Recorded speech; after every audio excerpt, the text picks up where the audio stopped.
Hey, welcome to the Learn Pegasus Workflows tutorial. This is a tutorial that we have recorded for you, but it's also self-guided. And the idea here is that we will demonstrate how Pegasus works. We'll show you how to use it on Access. And you can also log in and do these steps yourself. So with that, let's get started. So the tutorial, this tutorial here is focusing on high throughput computing, and that is a lot of what Pegasus is workloads are. And there are some HPC workloads. This tutorial does not cover them, but as I said, it is possible to do that with Pegasus. The second question here in this tutorial is why are we using Access for it? And this is something that this is a hosted deployment that we have on Pegasus that is really, really neat when it comes to using Pegasus in the classroom or in a tutorial setting where we can have everybody log in, use the web browser, and just stay in that environment by developing and running these workflows. But there are other ways of deploying Pegasus. You can always use it on a command line tool on your machine or your login nodes. Um, Even the Jupyter stuff that we're showing here today is kind of optional. So there's many ways of using Pegasus. And then why are we using AI or GPUs in the tutorial? Well, it's actually mostly to make it more fun. This is a fun example of how to use Pegasus. This is showing how to use different resources, specifically GPUs, right? And it's just a demonstration of the capabilities. The tutorial here is about an hour long, and there will be homework. The reason I'm saying that is that there are 5 sections in the tutorial, and we're not going to cover them all here in detail today. So, but the good news is that those are self-guided. You can always come back later and do those tutorials yourself. So let's start with the basics. What is a scientific workflow? So scientific workflow, it's really just a set of tasks that have dependencies on each other. Dependencies usually comes from data dependencies, that you have a task. For example, in this case, we have a task called preprocess that produces 2 files. These are then used as inputs in the fine range jobs. So there's a dependency between preprocess and fine range because of that data dependency. And the way we represent these workflows are DAGs, directed acyclic graphs. So there's no loops, no conditionals in these. The nodes are the tasks that we need to execute, and the edges are the dependencies. In this case, we also show the actual data files as rectangles, and these are sometimes we show them, sometimes we don't show them. It's just an optional thing in the representation. The edge itself is really just the dependency, so you don't need to show the data. Sometimes it's helpful to do it. Excuse me. So Pegasus has been around for a long time. It's a project that's over 20 years old. And there's some different components that we're going to run in here today. So up here on the left, we see there's components called planner. There's something monitoring and provenance. These sit on top of htcondor. htcondor is a high throughput workload scheduler. And we're using some parts of Condor called Dagman for executing the workflow and using the schedule to schedule the jobs. And something that's really nice about Condor is that it allows you to schedule to different systems. So in this case, there's some cloud resources, there's an OSG resource, HPC, and HD Condor pools. So Condor kind of knows how to schedule to those different systems. And on the bottom of this slide, we show some of the success stories that we've had with Pegasus. And the big one is LIGO, which is the gravitational wave observatory that detect the gravitational waves.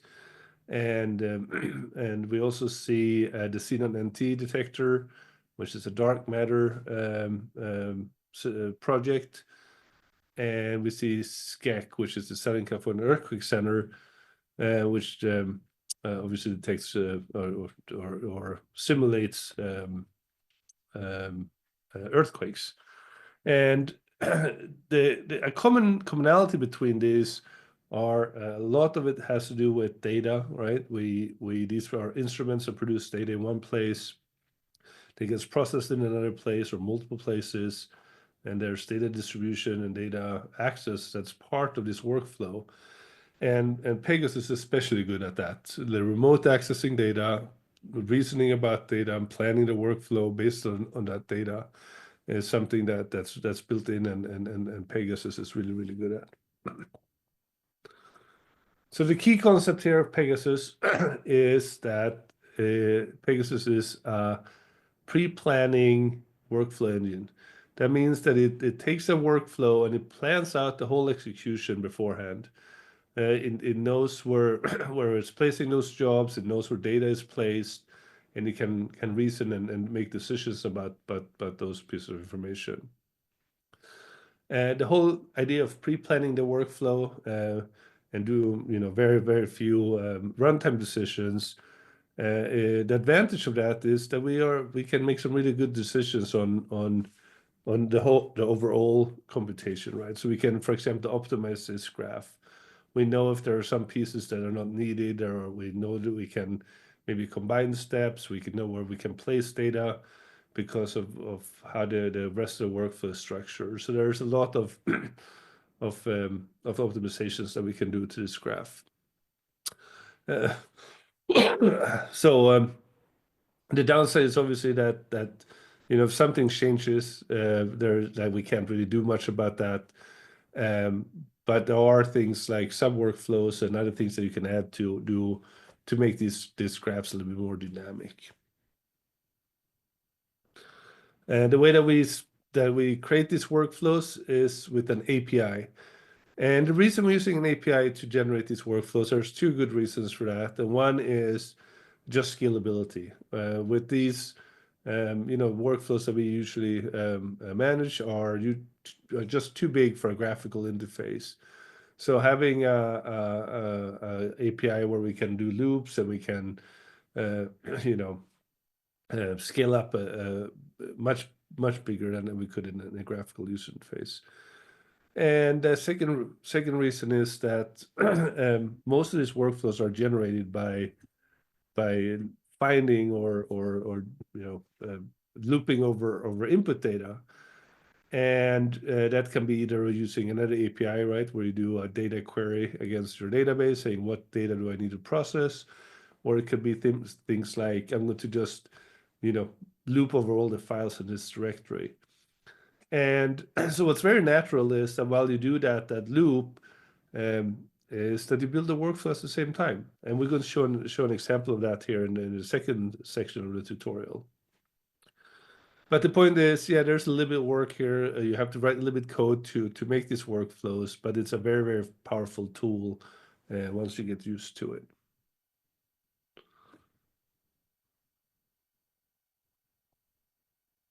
So the way that this tutorial is set up, yes, we are using the Access Pegasus deployment. And it's all Jupyter based. So like any Jupyter notebook, you open a notebook and then you step through it cell by cell. Some of these tutorials are, just step through and read. There's no modifications needed, and some of them are modifications. When we do ask for modifications or input from you, it will be clearly marked. So don't worry about it. But what you do need to do this tutorial is an access account. You do not need an access allocation, but you do need an access account. And once you have that account, we will log into this Pegasus accessci.org system down here. And I'll show that. I'll show that in a few slides here. But before we do that, I also want to point out that in addition to the provided tutorial sections, there's also a set of example workflows. So the idea here is that you can find something that's in your domain and something that maybe you're familiar with, and it will be a little bit easier to understand and see how that applies to your field. So there's some AI workflows, there's some astronomy, there's some bioinformatics workflows in there. All right, so let's start with running our first workflow and logging in. So what we have to do is get the browser. Oops, all right. Get the browser and go to Pegasus accessci.org. That's pegasus.accessci.org. And the first time it will ask you to log in, it will ask you for your Access account. Once you log in, you will see this interface here. And this is, it's called Open on Demand. It's really kind of a nice interface to get maybe local access, shell access, start a Jupyter notebook, which is what we're going to do. So this is a very lightweight um, deployment. But one of the things I want to point out here is that this is not tied to one particular access resource. This is just sitting in the middle of all of those access resources. And so far we haven't connected it with any particular resource for your jobs. We'll show that as well later. So start the notebook by going to Jupyter Notebook application and launch a notebook. It doesn't really matter how long, let's say 10 hours. And once you launch that, it'll take a few moments to start up. Shouldn't be many moments though. It will be, here we go, connect to Jupyter. And once we're in here, we'll get the Jupyter kind of file browser. And what you will see is a directory called Access Pegasus Examples. Everybody will have that. So Access Pegasus Examples, click on that one, and you will see first the tutorials. They are numbered 0 to 5.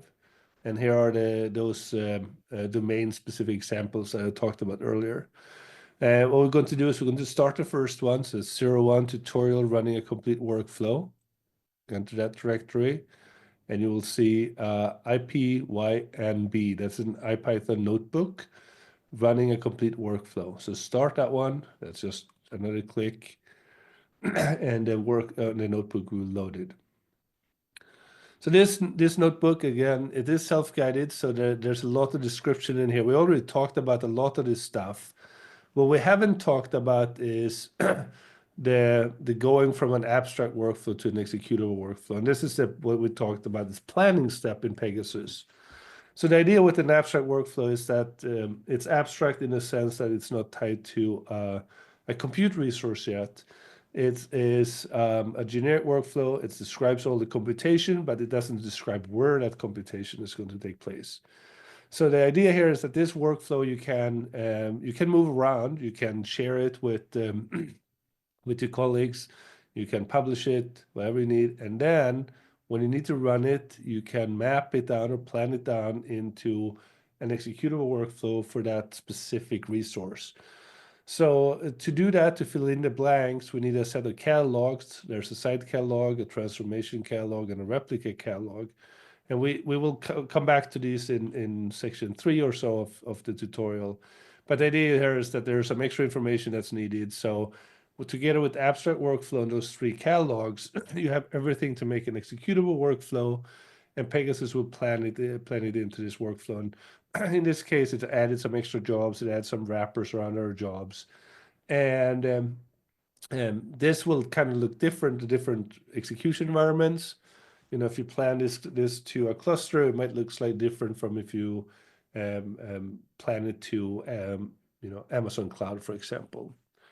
So we're just going to do what we talked about before. Oh yeah, before we do that, let's talk about what the actual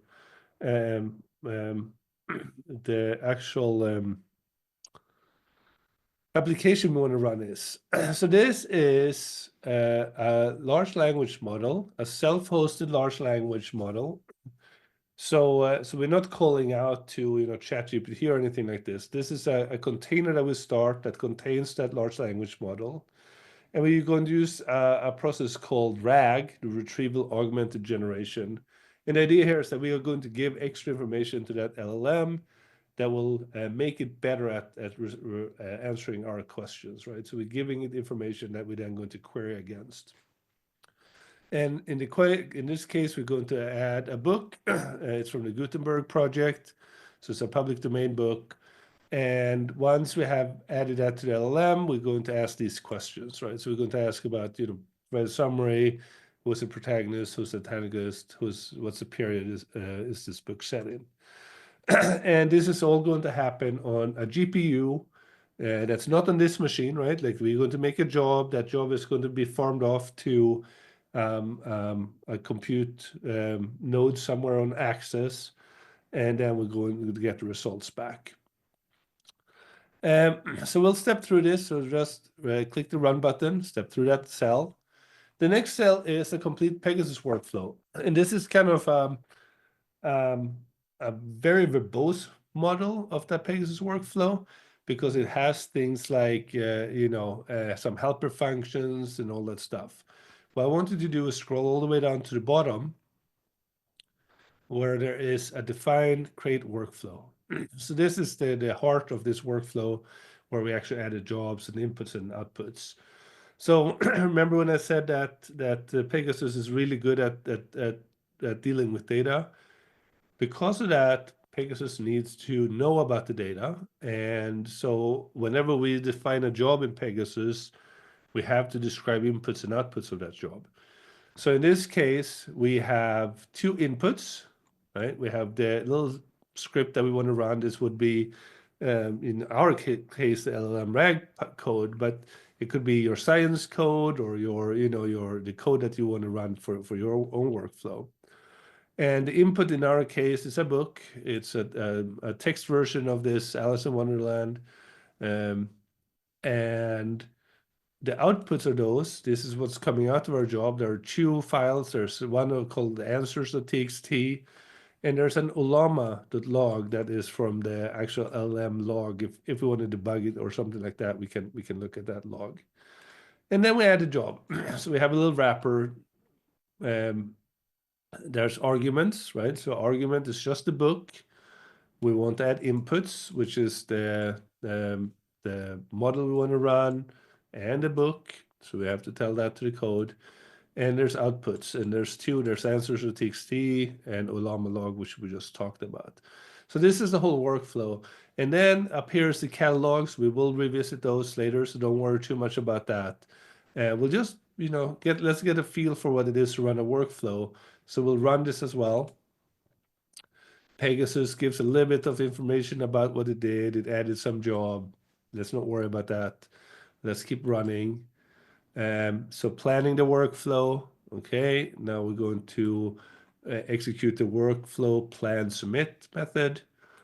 And what that will do is it will do that abstract to executable workflow step. And at the bottom, it will tell us a little bit about if you want to use command line tools, how do you monitor this workflow? How do you remove it and so on? The important part is that this is a handle. Like this directory here is a handle to the workflow, which means you can come back later at another time and query and interact with that workflow. Now, we are being inside of a Jupyter notebook, so our handle, we don't need a directory.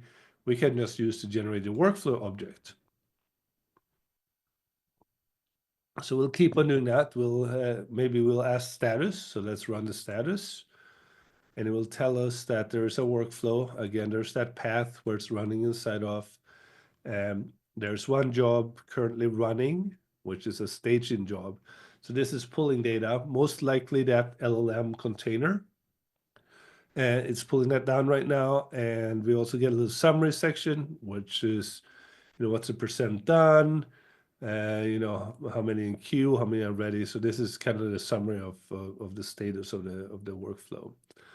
And what we can do, instead of sitting here and running steps all over again, we can go down and we can run the workflow wait command, which gives us a little progress bar and percent done and a little bit about, what state the different jobs are in. Unready is, like if you think about the DAG, right? There is a structure to that DAG. Unready are nodes that we haven't gotten to yet. Like the parents haven't ran yet, so they are not ready to run, right? We have to run them in the dependency order. So unready just means, hey, just it's further down in the graph. We haven't gotten there yet. Completed, queued. We don't have any queued. We have one running, and no failed one so far. So for now, we'll just wait for this to finish. It should take just a few minutes.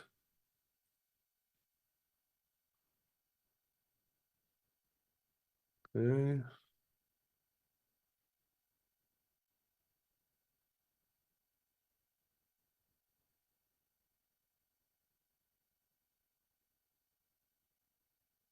Okay, it's not running anymore.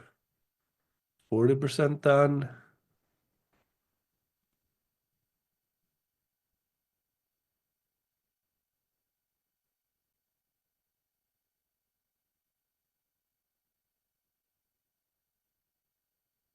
$60 done.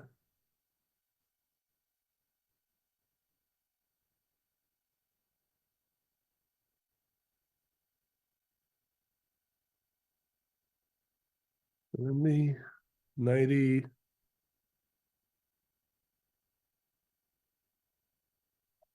So one question here is, how come, there are like 10 jobs or 10 jobs when we only had one task to run?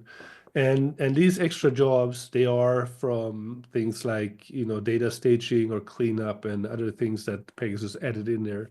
And that sounds like a large overhead, obviously. If we just want to run one job and there was 10 of them being generated, these are, local jobs, things like that. They're not scaling with the number of jobs in the workflow, right? So if you ran like a 100 node workflow, it might still only be like 9 that's added. So, it's just very, very obvious now when we're only running one job, but don't worry about it. As you scale up, it's that overhead is going to be less and less. Right, so 100% workflow success. So let's see what we got for results. We just run these nodes.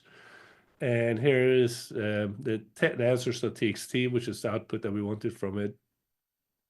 And first, we ask it to describe the LLM. It's a Mistral LLM.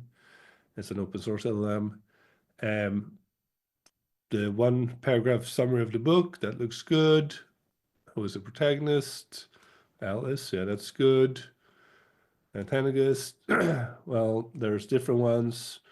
And what time period is it set in, and it's unspecified. But all this stuff is what you expect from Alice in Wonderland. That looks awesome. So now let's just keep going.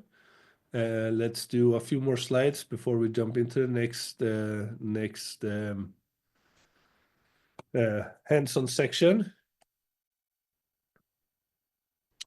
So this is a more complete example of this going from an abstract to an executable workflow. And I said it will look different at different times.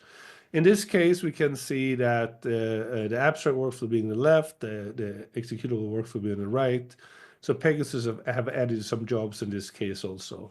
And this is what I was talking about, right? There's some staging jobs. This is grabbing the inputs, grabbing the container that we need, and, running the jobs, and then at the end, put the outputs in the right place.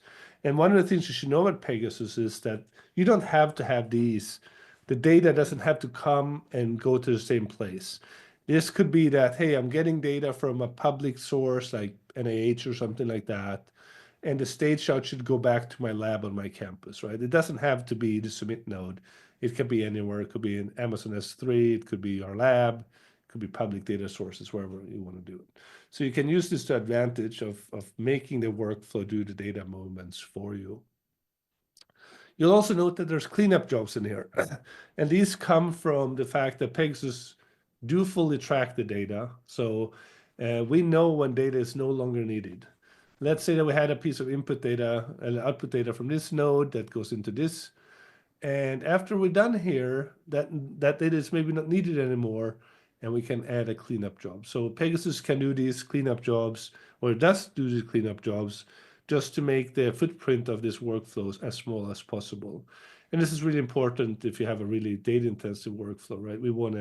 We just don't want to have it ever-increasing data footprint, just clean up as we go. And we know what data is important, what data is not important. So it's safe to add these cleanup jobs. So I did mention these catalogs, and there's 3 of them. There's a site catalog that describes the execution environment. In Access Pegasus, it's kind of an abstract tool that we're using.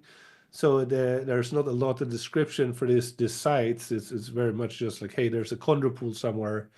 But if you wanted to run on let's say an HPC resource, and you wanted to utilize the shared file system or something like that, that's in the site catalog. You describe directories, endpoints, and things like that about that you know about that site that's needed for Pegasus to fully utilize the site.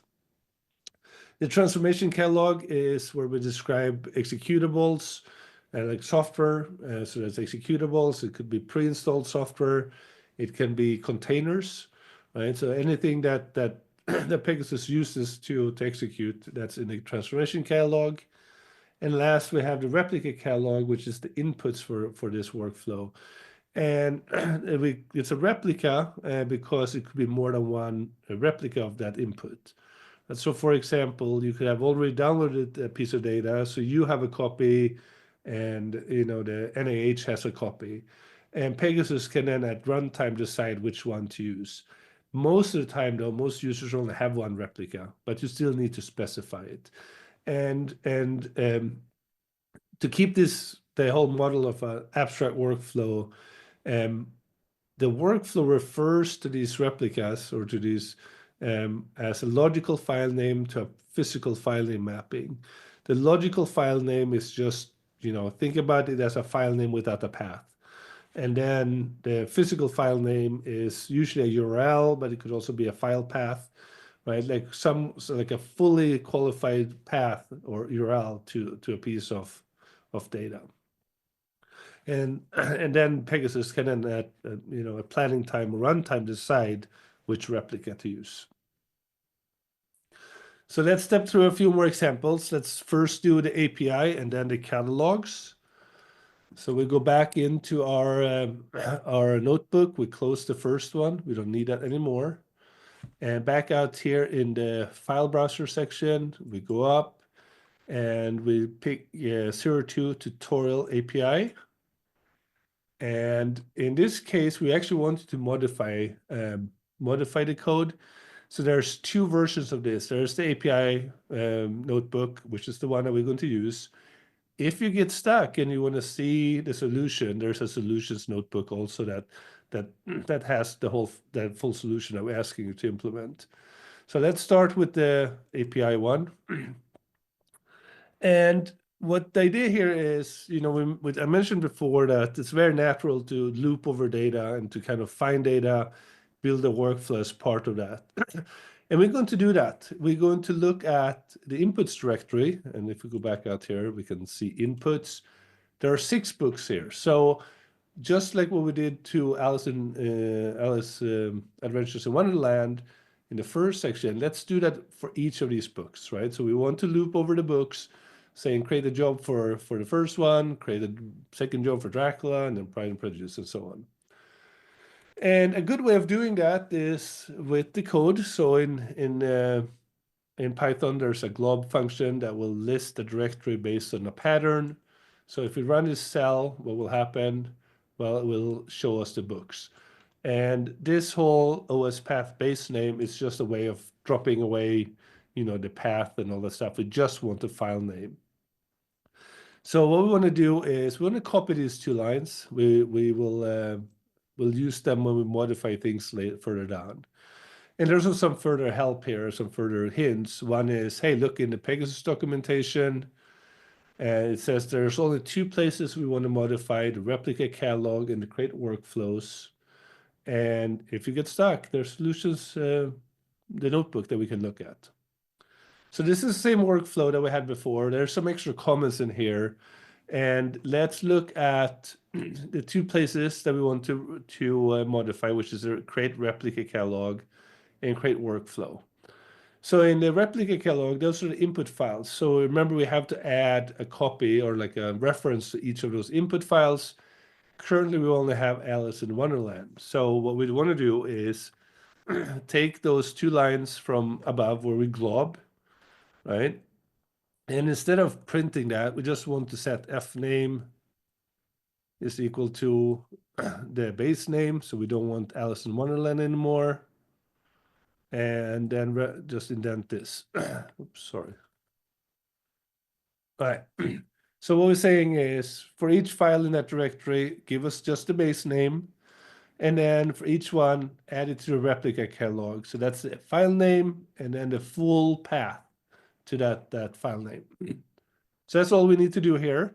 We'll copy these again. We'll need them again in the create workflow. And in the create workflow says tutorial, glob over the files and inputs again, and create one job per file. Right? We also have to be sure to create unique output files. So let's add this loop here. Right?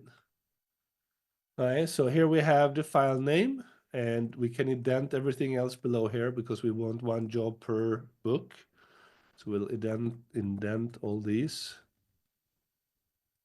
inside the loop, right? Good, yep. And so the book is no longer Alice in Wonderland. It's actually fname. And so again, we know that we're getting that from here, from the glob.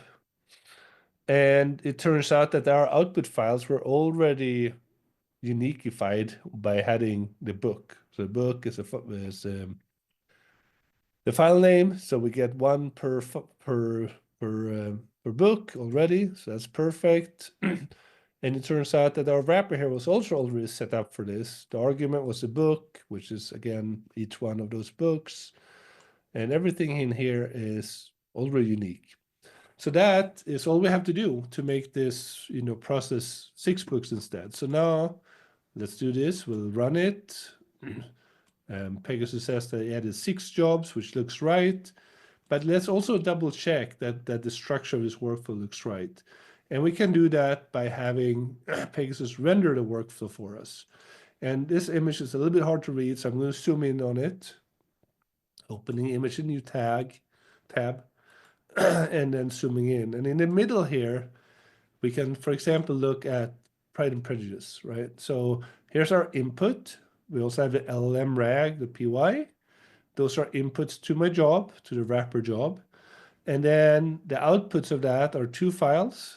It's the Pride and Prejudice answers.txt and the Olama log. So this looks all good, right? This is exactly what we want to happen for this one book. And if we zoom out again, we can see that there are 6 books, 1, 2, 3, 4, 5, 6. And that's also what we expected because we had 6 inputs. So the structure here looks perfect. We'll keep on going. We'll keep on running this workflow. We'll plan it. Okay, it will get new handles, but that's fine. We'll use the workflow handle, and we'll just wait for this workflow. And you can see now we have 16 jobs, so there's still a fair bit of extra jobs in here, but they're also independent. So depending on how many GPUs we have access to and all that stuff, we will run these jobs in parallel, right? So we will see here at some point, we'll see 6 jobs running here in parallel. And that will take a little bit of time. So while we wait for this, we'll come back to this and actually look at the answers. The point about this part of the tutorial, see how easy it was to, loop over a set of inputs, right? Let's scale this workflow up. If you have 1,000 inputs, hey, put them in the inputs directory and just do this workflow, and it will be 1,000 jobs. Very, very simple. So while we wait for this, let's just move to the third one. So I'm back here in the Python notebook, Jupyter Notebook file browser, and we'll start the third one, which catalogs. And this is really just a more detailed step through of the three different catalogs we talked about. There's really nothing to run in this notebook, so let's just talk about the different catalogs. So the first one is the site catalog, and you will see here that we have a set of sites. There's always two sites. There's a local site, and in this case, there's a Condopool site. Local site is always there. That is your submit host. That's where you're running this workflow from. And here we do have some directories set up. We have a shared scratch there and a local storage there. The shared scratch is just some workspace for the workflow. The local storage is where the outputs will or could go to. The Condopool, again, there's no directories or anything like that. It's just an abstract representation of this Condopool. But we can do things like setting profiles, in this case, some environment variables that we want to apply to all jobs on that site. We can also add profiles such as a project name. This is used to run jobs on OSG. We have to map the project name, and currently the jobs are just going to the test pool. So we don't really need this, but it's good to kind of have that in here and understand that you can add profiles to these sites. The second catalog is the transformation catalog. And this catalog is, again, the software pieces. So in our case, we have two things. We have a wrapper SH. This sits around, starts the LLM and runs our code. And so in this case, we also say, what are my requirements to run this job? So it's one CPU core, one GPU, 10 gigabytes of memory, and 15 gigs of disk.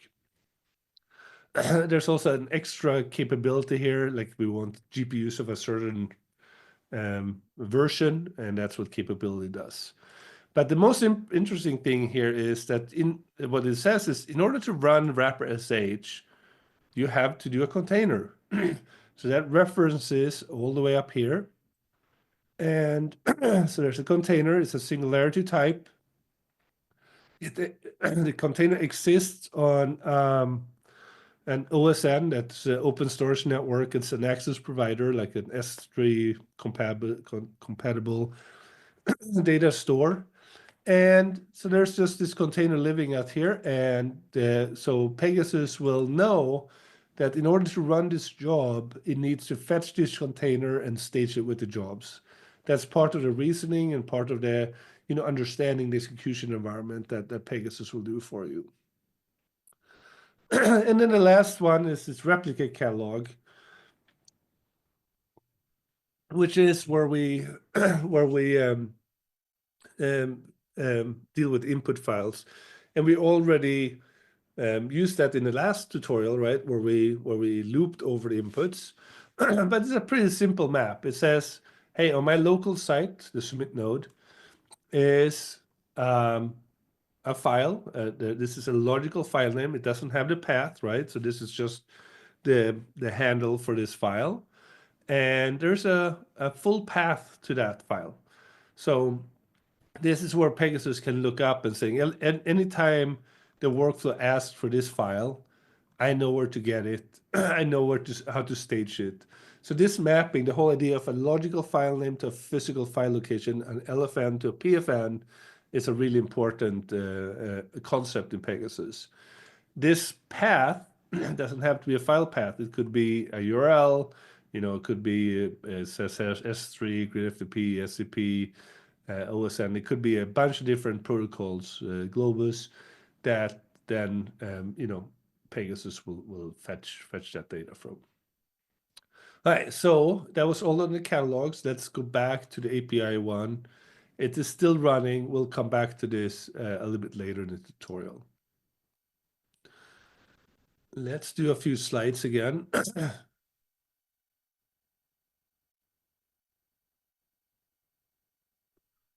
So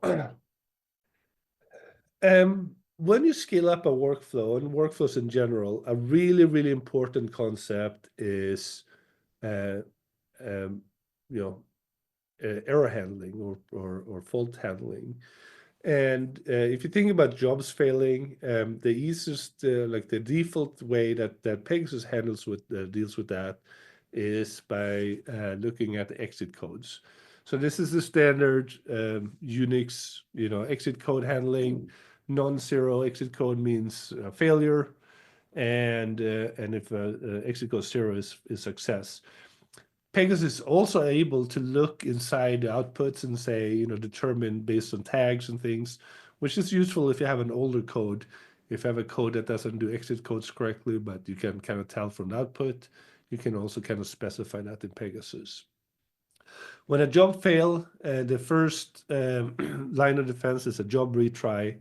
And this is great if there's like an intermittent problem somewhere you're running, in an execution environment that maybe a node went down or something, then we can just try that job again and it will work. But let's say that, for example, that site that you're running on went down for maintenance in like a whole day. Pegasus will try to run the workflow. If it can't make any more progress, it will write out what's called a rescue DAG. And this is the complete state that the workflow is currently in. And the idea here is that all the work that we've done up to this point, we remember or we're saving that state. And when the site comes back up, we can just start it again by starting that rescue DAG. And and again, the workflow will start exactly from where it was left off, so you don't lose any state there. Pegasus also, as it executes, collects a lot of provenance data. And provenance data is all the kind of metadata around your job, where it ran, how the resources it used, and other kind of runtime data. This goes into a database, and then we can query that database. There's command line tools, and there's equivalent in the Jupyter API.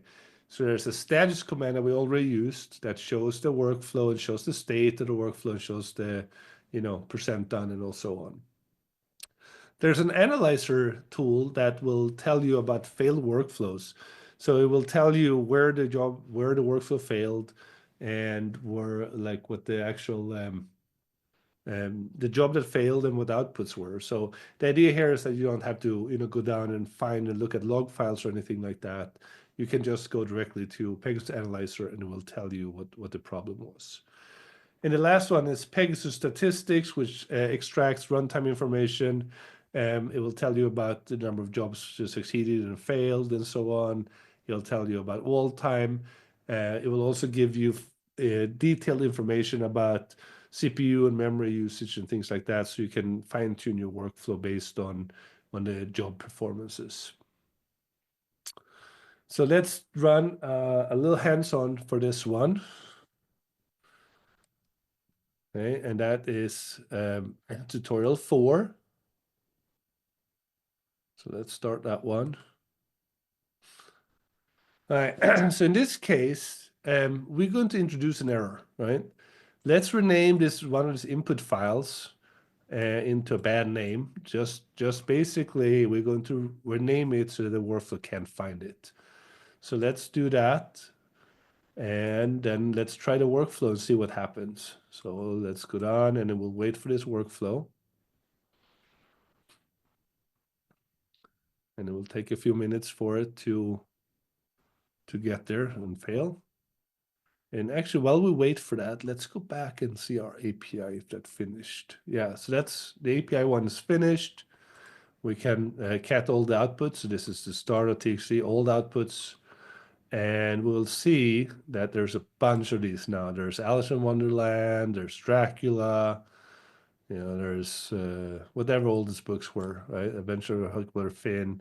So it provided the outputs for each one of those, each of those jobs. So that was all good. All right, let's see what happens with our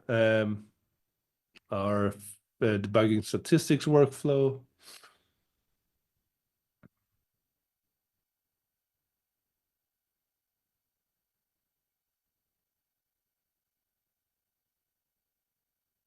Okay, we're just waiting for this to fail.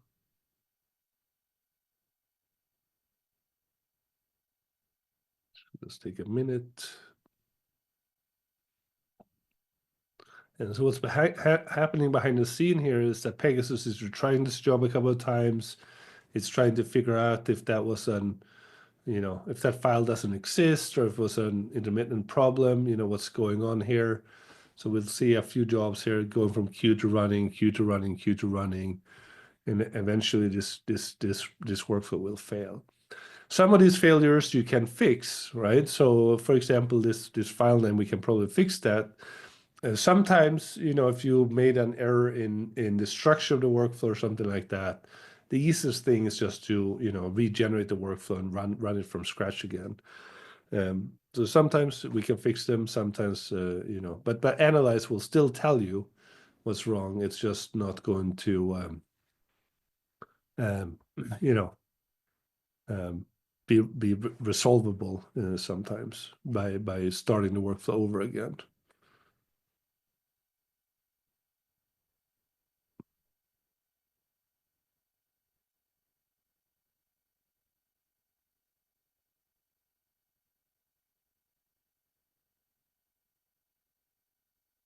Okay, so now we have a failed workflow. We failed with one job, marked as failure. So we can run the analyzer command. An analyzer command will tell us, what job failed. And in this case, it's a staging job. So it's one of those jobs that Pegasus added. It will tell you the command line, and the options and things like that, what it ran. And it will tell you the log. So in this case, it is trying to do a copy from our, actually, they did this copy, like the LLM-RAG.py, that was copied. But then it says the expected local file does not exist, right? So this is the one that we renamed, that we moved out of the way, that we made it so that Pegasus wouldn't be able to find it. And we can resolve this, right? So we can keep going and we say, well, we know what happened. We gave this the bad name, so we can move it back again. So let's do that. Okay, now we put the file into the place where we think it is. And then we can start the workflow again. All right. And the point here is that this is the same workflow. We're not starting it from scratch. We're starting it from where we left off, right? So from that state. What is this? Okay, time is not defined. That's probably just an error here. Let's just fix that and see. That's probably just an import error above. All right, so we can see now that the workflow is running again, and it will keep on going until the end. So we'll wait for that.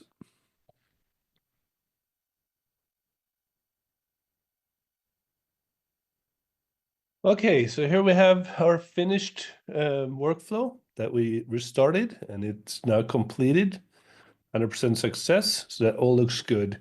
And the next step we can do for finished workflows is that we can ask to get statistics from the provenance database. So we run these cells, workflow.statistics, and what we get is there's a little bit of description here about how the definition of these different fields are.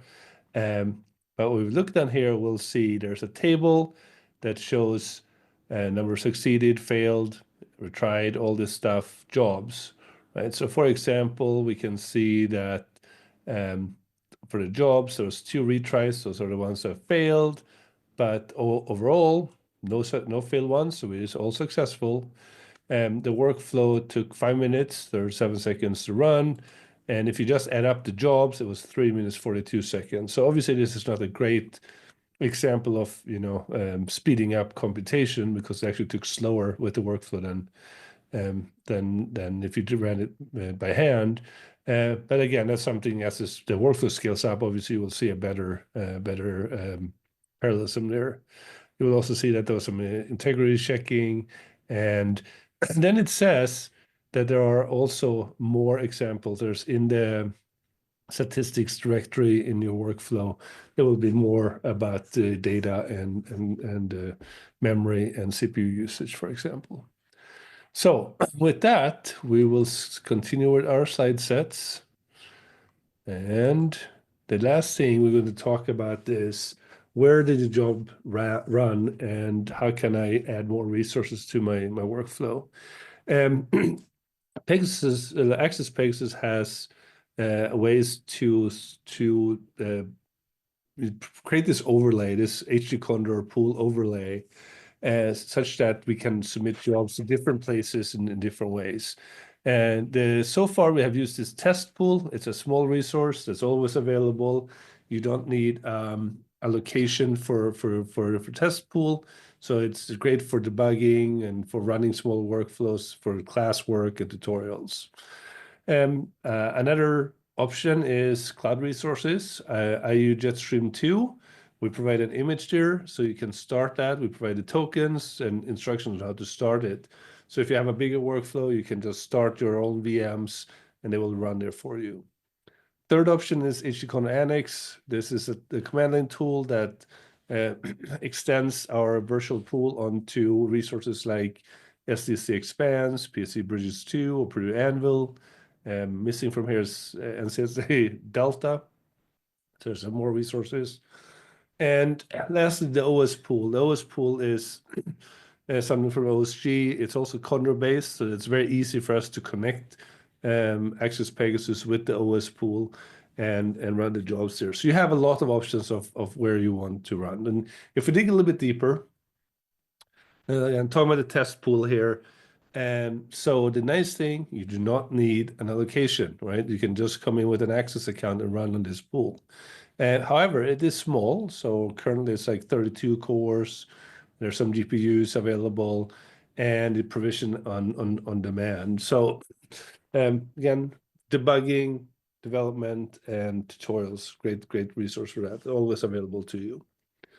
The second thing is bringing your own, right? This is, hey, I have an allocation. In this case, this table here, these are different types of allocations that you can have from Access. So you get this allocation, and then you can make your workflow run on those allocations with either HTCon Annex or using the cloud, or if you're using the Jetstream 2 Jetstream 2 resource. And there's a lot of reasons, like, how do I pick a resource here? Well, there could be things like, hey, GPUs or parallel file systems. There's a lot of different reasons that you might want to pick one resource over another. Okay, and the last one, the cloud, I mentioned this already, Jetstream 2, and we provide VM images. Here's an example of how to configure it. You copy and paste your username and your token in here, and that will then start the VM. These instances, just like the Annex ones, are self-terminating, right? When there's no more work, when your workflow has finished, these resources will self-terminate and to make sure that it's not, spending your access credits by just sitting idle. And Annex, as we talked about also, it's based on SSH. So it's SSHing between the different access resources and dynamically kind of growing your pool here. And these glide-ins, pilot jobs, these are basically HT Condor little daemons that starts up and it joins the virtual pool. And this is well documented. We also have an example on here. Here in the case, you say HT Condor Annex create. We want one node with 7,200 second lifetime. Here's the project I want to charge to. This is my allocation. In this case, I want the GPU and I want it on bridges too. There's a list over here on the right where it shows some of the resources and the queues that we support: Delta, Stampede, Expanse, Anvil, Bridges, and Path Facility. This also changes over time. So, the Stampede 2 is not there anymore, but Delta is, for example. And this you can get from HT Condor Annex help. You'll get this list. So that's all that this tutorial is covering. You can find more information about Pegasus at pegasus.isi.edu. You can also find information about, there's a Slack if you prefer asking questions via Slack or mailing lists. You can find them at pegasus.edu/contact. If you prefer, private email support, then you can just email pegasussupport@isa.edu. That's as opposed to asking on a public mailing list. And the last thing is that we run office hours once a week on Zoom. That's at 11 a.m. Pacific time, and you will find connection information and dates and times at pegasus.isa.edu/office hours. So thank you for attending, and hope to see you in one of these support channels in the future. Thank you.